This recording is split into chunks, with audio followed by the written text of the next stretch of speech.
Hello, everybody.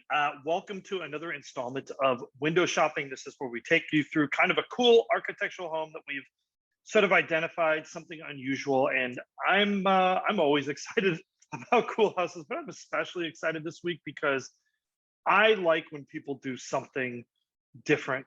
I also like when people take something very plain and turn it into something special. I think that that's really cool when you do that. And when you see so many awful renovations, when somebody does something and it turns out really well, I think you want to highlight that and bring that to light. So this week we actually have a house. It is located in Burbank, and someone basically decided that they wanted an architectural home. They didn't own an architectural home, so they decided to turn their home into an architectural home. So let's bring it up, and yeah, I'll take you through it. All right, so this is 745 North Reese Place in Burbank, California. It's priced at 1.325, which, as far as Burbank goes, is actually not terribly expensive. 3 beds, 2 baths, just under 1,700 square feet. The original house was built in 1945. This that you are looking at here was not built in 1945. This listing is listed by Craig Strong with Compass, but obviously if you would like your own representation, which we highly recommend, feel free to reach out to us. We'd love to show you this house. I would love to go in and see this house in person and show it to you. So I want to start off just by looking at this exterior. Already this is a little unusual. They're calling this a magnolia farmhouse or some unfortunate term, but I think this design kind of stands on its own. And this is what happens when you hire an architect to do your renovation. This was probably a 1945 bungalow that was maybe like 1,100, 1,200 square feet. So it's significantly larger than it was, and they've really reinvented the entire front facade. I also like to see when people don't cheap out, right? And they do the landscaping, they do the whole thing. So this is actually the entire kind of frontscape of the house. Cool fence. I like this color scheme with the greens. Really, there's so many things right. And what I love is they're not copying anybody with this design. This isn't derivative. This doesn't look like a house that was on TV. What this looks like is that they hired someone with a little bit of design talent and actually created something cool. And when you get inside, it gets even better. We have an exposed truss ceiling. We have this kind of cool focal point staircase that goes to the second level addition. The spaces are actually contiguous with one another. You see kitchen, dining room, living room through here. These spaces actually make sense. The kitchen has a great layout with the open shelving. This is the largest bedroom, which I believe was an addition as well. Huge bathroom in this primary bedroom as well.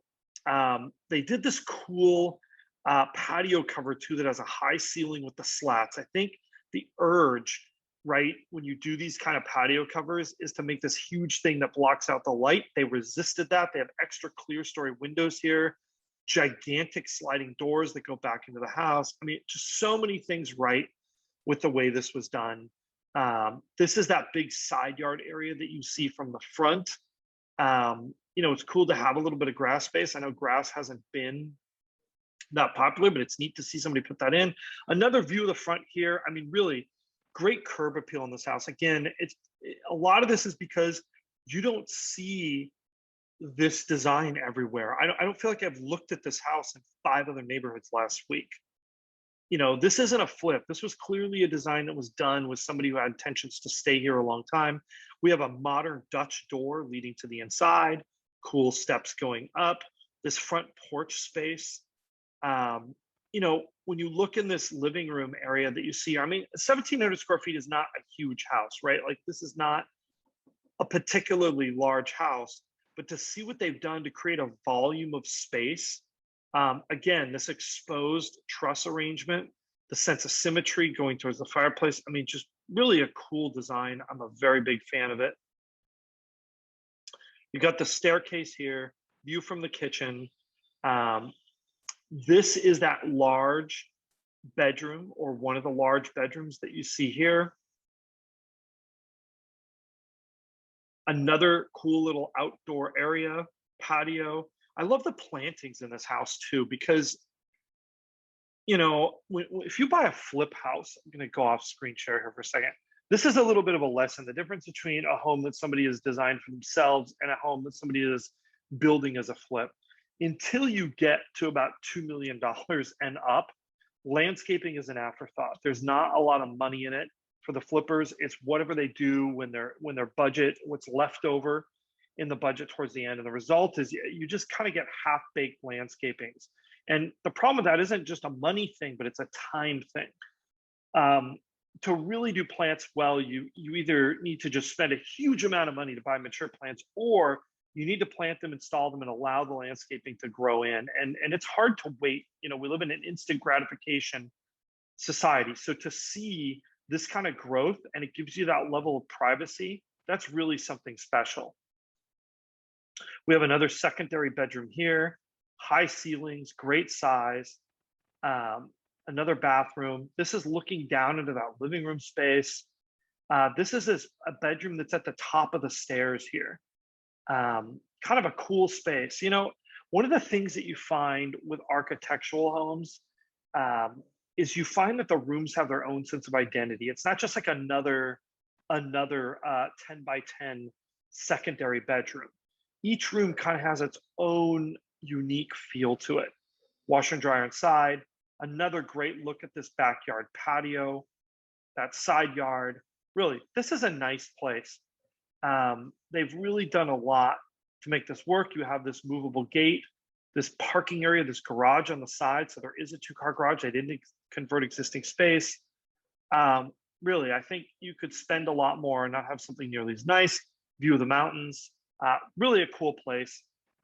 If you want to see it, definitely give a shout out to us. $1.3 million is certainly not cheap, but in the LA area to have such a finished product like this that feels of high quality, I think that's rare. And yeah, you're trading a little bit of size for that, but we have a great climate here in Southern California.